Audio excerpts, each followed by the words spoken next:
For more on this, we're now joined by our reporter down in KZN, Minoshni Pillay, and she joins us via the line from Ulundi, where Prince Mangosuthu Buthelezi's memorial service will be held tomorrow. Minoshni, maybe let's start off with what transpired today. Of course, we saw a number of political parties and their representatives going down there to Wapinangene to go and pay their respects.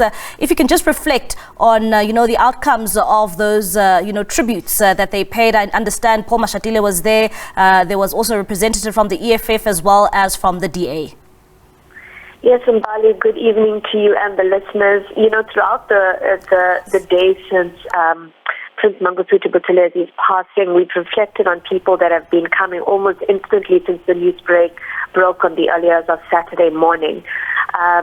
But today was, as you say, dominated by, very senior political leaders, party leaders from across the party divide in South Africa. We had DA leader John Steenhuisen.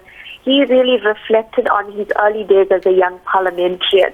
Steenhuisen coming from KZN as well, and reflecting on that relationship that he shared with Buthelezi, who at the time was quite an experienced parliamentarian in his own right. And how he would often share a joke or a laugh or a kind word with him, with Steenhuisen as a KZN-born boy in the corridors of Parliament. Steenhuisen's exact words to the family, to the Buthelezi family, saying that, a giant tree has fallen and you'll hear its reverberations for years to come.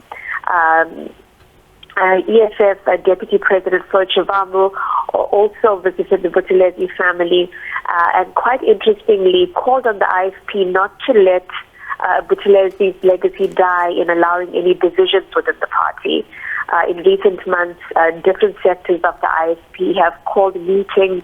We know, questioning the leadership of the current president, Schlabisa, and the NEC backing Schlabisa and saying we stand behind him and things are united within the party. So interesting that the EFF's message to the IFP, apart from obviously paying their respects and condolences to the Buthelezi family, would be to say, stand united and let his legacy live on in the party remaining united. Do not allow yourself to be divided in the run-up to next year's general election. And then, of course, wrapping off the day today, we had the Deputy President of the ANC, Paul Mashatile, who visited with some high-level local provincial ANC leaders, reflecting on Buthelezi's early days in politics within the ranks of the ANC. And, quite an emotional moment when he said that, it was only fitting that they came home to pay tribute to one of their own. And also reiterating comments made by William Keys there earlier in the week when he visited the family, saying that, on two prior occasions, the ANC and the IFP had met what they call peace talks.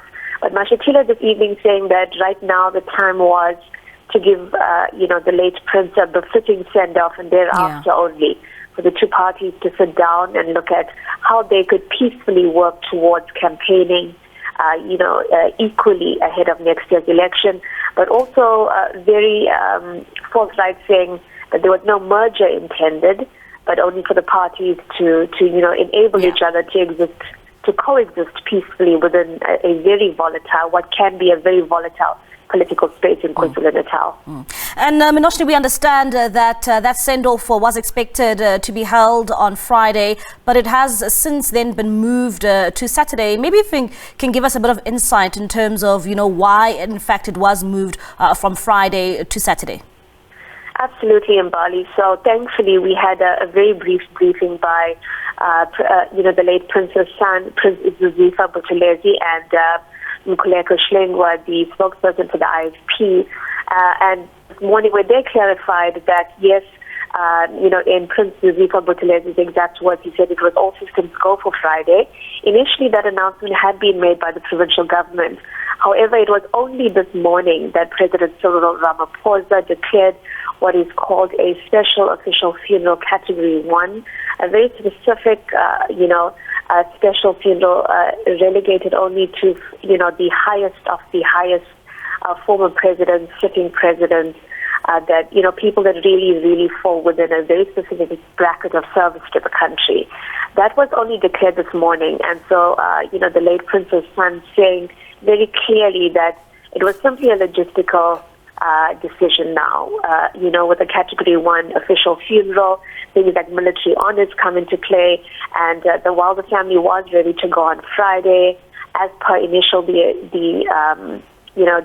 notice by the provincial government, the declaration by the president this morning of the special Category 1 funeral now needing a little bit more time for the family not only to put in place their traditional rituals. You'll know Prince Mangosuthu Buthelezi was not only the traditional Prime Minister of the AmaZulu nation, but also an Nkosi in his own right, which brings with it certain cultural rituals that need to be conducted. And so that all those factors necessitated the funeral being moved to Saturday. And of course, Minoshni, we also know that there will be a memorial service that will be held tomorrow. What can we expect from that memorial service? So details around it and an actual program has not been forthcoming as yet, but our brief conversations with the IFP, who we know are hosting the official memorial service tomorrow in Ulundi, they have said that they are calling on people from far and wide. You know, a lot of people have been calling, you know, Prince Mangosuthu Buthelezi the People's Prince, and the closer you come to his home, the more you see how much he was loved by everyday people, his neighbors, you know, people in Ulundi, people in Mashlabatini. So we are expecting thousands of people to flock to the memorial tomorrow, largely members of the IFP Youth Brigade, the Women's League, IFP members from national regions as well, you know, across the country.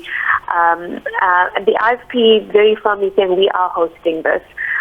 A lot of, you know, elements, while it is a very sad time, it is a time of mourning for the IFP and the Zulu nation. A lot of, you know, very humorous and celebratory memories of the late Prince as well. He was a very quirky, witty man as much as he was a stalwart and an elderly statesman to this country. And so tomorrow, you know, there are elements of a celebratory approach of a life to be celebrated of the late Prince Mangosuthu Buthelezi as well.